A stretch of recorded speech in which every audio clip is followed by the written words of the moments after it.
Hello, this is Mike Poor, and welcome to August. And August means return of staff and specifically new teachers. Today I'm honored to get to talk to four incoming teachers into the Bentonville School District. We actually have 130 new teachers here taking part in training at Bentonville High School. And one of the first gentlemen that I get to talk to today is Mr. Leroy Roberts. Leroy, can you tell me what you were doing last year? Well, I was substitute teaching in Bentonville. Is that right? So, oftentimes we have people that do take that route of becoming subs first, and there is hope that you can become a sub and then actually get onto the teaching force. Well, I'd actually taught in other states and traveled all over the country in schools and worked with teachers to help them teach. And because of that, Bentonville was the ideal school because it's one of the best. And I've had that opportunity to see probably 1,000 different buildings, and it's wonderful. That's one reason I wanted to teach here. I know there's two things I think maybe helped attract you. One is the principal at this school, and then secondly, the specific job that you're going to get the opportunity to do this year. Tell me about both those things. Well, I had the opportunity a couple or 3 years ago to work with the principal, and I found him just wonderful to work with. And then last year I got to substitute in the Gateway to Technology, and that's just perfect for me because I got to teach Discovery Science a number of years ago, and this just fits right into project-based learning and the STEM curriculum. And your principal is certainly all about that in terms of student engagement and project-based learning and developing a skill set to get students that are really ready to be able to do the things that I think we need in this country: science, technology, engineering, mathematics. Yes, the principal was probably the guiding person that brought me to want to teach that, because not only did I get the opportunity, but in knowing how he felt about it, that made it more important for me to get to teach. Well, we wish you the very best at Lincoln this year, and we're glad that you're part of Bentonville Schools.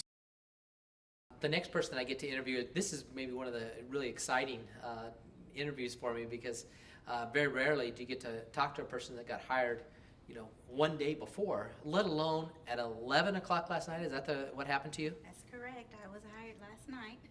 Well, we're so grateful that you answered the phone at 11 and that our principal was still working at 11, because it sounds like we've really got a unique talent coming from Houston and have been a part of a system for 8 years. What brought you to Bentonville, and just the community and the school district? Well, my husband works for Walmart. We were transferred here to Bentonville. I have literally been living here for 5 days.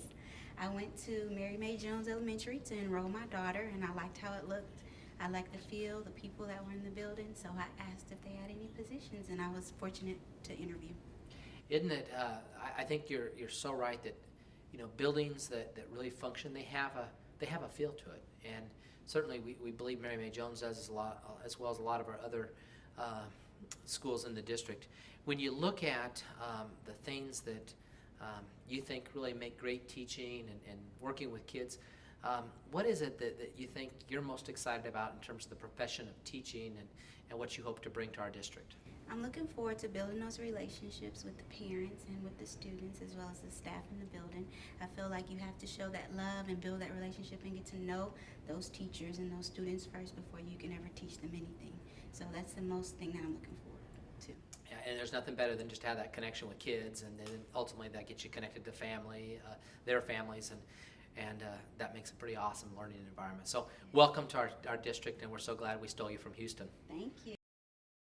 The next teacher that I get to talk to is going to be working at our middle school and at Artisan Middle School, and we've gotten lucky on 2 of these interviews of finding folks that have moved in from larger cities, and I think that you came in from Illinois. Is that correct? Correct. I came from Streamwood, Illinois, which was the second largest district outside of Chicago. Wow. And now you've joined one of the fastest growing districts. What brought you to Bentonville? Walmart. Just like Christina, my husband moved here from Walmart, and I came down just to check out the town and drive around and just visit and meet people. And I wasn't sure if I was going to move here. But once I came back the second time, the third time, the fourth time, I said, okay, we need to find a home. And we moved here. Well, I don't know if you know this, Ms. Wallace, but when you came in and our principals got to talk to you, there was a bidding war because everyone was very excited about what you bring. And you teach math. And when you think of math, and a lot of times some students get so excited when they're in kindergarten, first grade, who's good in mathematics student? Their arms just shoot off their shoulder trying to say they're good at math. And by the time they get to 6th grade, sometimes they they're not as engaged and don't feel as successful. What do you think is really critical for a middle school age kid in terms of being successful with math? Well, I actually teach science. Oh, you do? I apologize. That's okay, but it's same question, same ideas. Finding out what their passion is, what they love. You have to make them feel comfortable and safe. I have to create a safe environment, create discourse and show them that it's okay to be wrong. So then we explore, develop ideas, come up with conclusions, and that's what science is. It's an inquiry process, so we're learning together.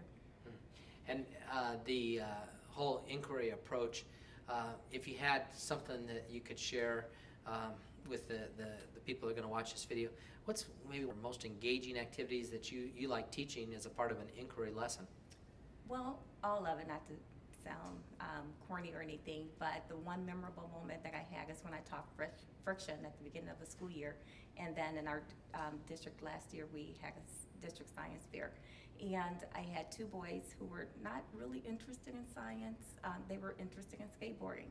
So I had them to come up with their idea, what they wanted to explore, and just asked them what's their passion, and they said skateboarding.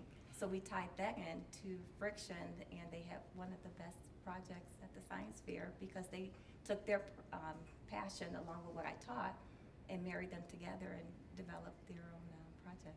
I think that's really what great teaching is all about, is that connecting with kids that understand what their passions are and then showing how that actually relates to your curriculum, and then how it could even parlay out into what their future is going to be as an adult. So we welcome you to the district, and we're sure glad to have you, and I know Artisan's going to be thrilled to have you join their staff this year. I have the great fortune to finish off my interviews today with Robin Carter. And Robin, you're a graduate of Bentonville School District. When did you graduate? 2009, And then where did you go to school after you left us? Harding University. Harding. And your major, and then what are you going to be doing this year for Bentonville Schools? I was a mathematics major, and I will be teaching Algebra 1 at Bentonville High School. And when you looked at, trying to make a decision about, the profession that you wanted to go into, why did you pick teaching? And then why did you pick mathematics as the choice to be a teacher in? Honestly, I went in, my first couple years in college, and I was just like, I don't really know what I want to do. And then my first year, I had a math teacher, and he was just incredible. And I loved math all the way through high school, and it always came easy to me, and it was always frustrating to me when my friends didn't understand it. And I guess when I was little, I always knew I wanted to be a teacher too, but I always denied that. Like, I always taught, made up lesson plans and stuff when I was little, and my mom always said she knew I was going to be a teacher, but I never knew that myself until I got into this math class. And he was just an amazing teacher, and I thought, this is what I need to do. I always wanted to help my friends when I was in high school, and I always taught them. And so I just decided this is what I need to do with my life. And so after that, I just signed up, and I decided that's what I was going to do. So I was a mathematics major, and I got my license and everything. So What's kind of amazing about your story is that you shared several things. One is that a teacher really, put you on track to say, I want to take this on as a profession. Your mom knew that that this was going to be your calling, and that's really neat. And then it's awesome that you chose to come back to Bentonville. You come back and you just graduated in 2009. Does that seem weird or different now, coming back into this building and you're starting off the first day of a new teacher training, and now you're back in the school that you graduated from? Any weird feelings about that? it is a little different, but it's really nice. A lot of my old teachers have already contacted me, and they're like, I'm so excited to be working with you. And so it's just really nice. I love this environment. I love the community that Bentonville promotes, and I had some other opportunities, but I just knew Bentonville was where I was supposed to be, and so I'm really excited about the opportunity. Well, we're glad to have you back formally now. I think you were saying, you don't ever really leave Bentonville because you have family connections, and whether that's with your teachers or your immediate family, your mom, dad, and all sorts of other folks. And so it's great to have you and being a part of a first-year teacher, and I'll look forward to seeing you teach in the near future. Thank you. As we wrap up this segment of a Minute with Mike, boy, what a great morning for me, and I hope for all of our new staff. 130 new teachers that have joined Bentonville School District, and you got to see an example of what that represents with 4 really fine educators, all kind of in a different stage in their professional life, a person that's just beginning, a person that's beginning their 8th year, 2 teachers that have actually been veteran teachers that we've been fortunate enough to bring in. And so you see that really across the spectrum of the folks that are a part of this 130 new staff. Bentonville Schools is blessed because we do attract excellent teachers, and to have them now join a staff that is just one of the best that you can find anywhere in the nation. This school district is extremely fortunate. I hope that we never forget about the many blessings we have in Bentonville, and then I hope as you get to start to come back into the school environment in the next several weeks with open houses and everything, that we congratulate and honor the staff that we have and welcome any of our new teaching staff. Thank you.